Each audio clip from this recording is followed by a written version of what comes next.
আজকের এই ভিডিওতে আপনাদেরকে আমি ঘুরিয়ে দেখাবো আমার গ্রামের বাড়ির এলাকার গ্রাম্য পরিবেশের মিনি পার্ক থেকে, যার নাম six session garden.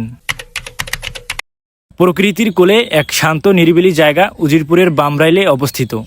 Six session garden নামে হয়তো অনেকেই চিনবে না, যা স্থানীয়ভাবে পরিচিত সাদা রাস্তা নামে। এইখানে এসে মনে হয় যেন গ্রামের সরলতা আর প্রকৃতির রং একসাথে মিশে গেছে। বাঁশ, কাঠ আর সবুজে ঘেরা এই ছোট পার্কটি ছোট বড় সবার জন্যই দারুণ একটি ঘোরার জায়গা। চারপাশে গাছের ছায়া, ফুলের বাগান আর পাখির ডাক, সবকিছু মিলে যেন এক প্রশান্তির আবেশ। এই জায়গাটি শুধু চোখের আরাম নয়, মনের খোরাকও কাটে। পরিবার নিয়ে সময় কাটানোর জন্য একটি উপযুক্ত জায়গা হতে পারে আপনার জন্য। এইখানে নেই শহরের কোলাহল, নেই শব্দের যন্ত্রণা, আছে শুধু বাতাসের দোল খাওয়া, পাতার শব্দ আর মাটির ঘেরানে মিশে থাকা শীতলতা। প্রতিটা কোণেই লুকিয়ে আছে প্রকৃতির মায়াবী ছোঁয়া। আমরা এখানে এসেছি, কিছুটা সময় কাটিয়েছি, আর সেই মুহূর্তগুলো আপনাদের সঙ্গে ভাগ করে নিতে এই ভিডিওটি। দ্যাটস ওয়াই আমি আশা করি আজকের ভিডিওটি আপনাদের কাছে খুবই ভালো লাগছে।